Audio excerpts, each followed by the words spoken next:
রাজধানীর মতিঝিলে Toynbee circular রোডে শ্রী লক্ষ্মীনারায়ণজিউ মন্দির বিগ্রহের দেবোত্তর সম্পত্তি উদ্ধার অভিযান চলছে। সকালে এই অভিযান পরিচালনা করছে ঢাকা জেলা প্রশাসন। অবৈধ দখলে থাকা ৩৬% জমি উদ্ধার করা হবে এই অভিযানে। উদ্ধার শেষে এসব সম্পত্তি কল্যাণ ট্রাস্টের কাছে হস্তান্তর করা হবে। মতিঝিলে মন্দিরের দখলকৃত দেবোত্তর সম্পত্তি উদ্ধার অভিযান চালাচ্ছে ঢাকা জেলা প্রশাসন। এসব সম্পত্তি কল্যাণ ট্রাস্টের কাছে হস্তান্তর করার কথা আছে। সেখানে আছেন সহকর্মী পার্থ সঞ্জয়। আরো খবর নিয়ে যোগ দিচ্ছেন আমাদের সাথে।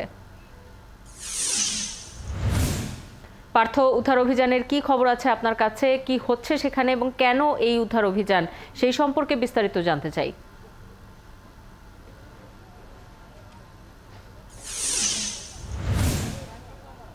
ধন্যবাদ শাওন। আমরা রয়েছি টয়েনবি সার্কুলার রোডে এবং এই সকাল ৯টা ১৫-তে এই অভিযান পরিচালনা শুরু হয়েছে এবং আপনি যেমনটা বলছিলেন ঢাকা জেলা প্রশাসন এই অভিযান পরিচালনা করছে এবং কেন পরিচালনা করছে, কি বৃত্তান্ত, আমাদের সঙ্গে রয়েছেন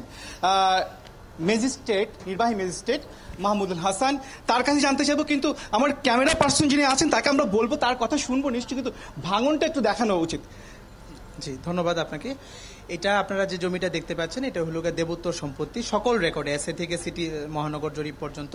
তো আমরা আজকে আমাদের শ্রদ্ধেয় জেলা প্রশাসক ঢাকা জনাব আনিসুর রহমান স্যারের নির্দেশনায় আমরা আজকে এই উচ্ছেদ কার্যক্রম পরিচালনা করছি। এখানে এবং এখানে আমরা জেলা প্রশাসনের পক্ষ থেকে আমি জেলা প্রশাসকের সহকারী কমিশনার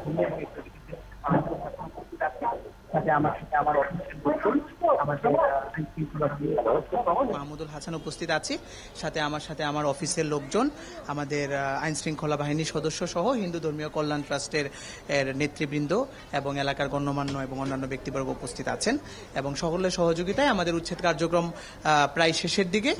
আমাকে বলেন জনাব ম্যাজিস্ট্রেট, সেটা হচ্ছে এখানে মন্দির ঠিক কত সাল আগে ছিল? এটা আসলে আমাদের যখন সিএস রেকর্ড হয়েছিল অলমোস্ট আনুমানিক প্রায় ধরেন ৮০ থেকে ৯০ বছর আগে, তখন এখানে আসলেও মন্দির ছিল। আমরা স্থানীয় তদন্তে এটা জানতে পারি ৮০ থেকে ৯০ বছর আগে এখন এখানে আছে তারা আসলে বলতে পারে না, বাট আমরা কিছু সিনিয়র সিটিজেনের সাথে কথা বলেছিলাম, তো তখন ছিল। বাট রিসেন্টলি প্রায় ধরেন গত ৩০-৪০ বছর যাবত এখানে আসলেও মানে মন্দিরের অস্তিত্ব ছিল না।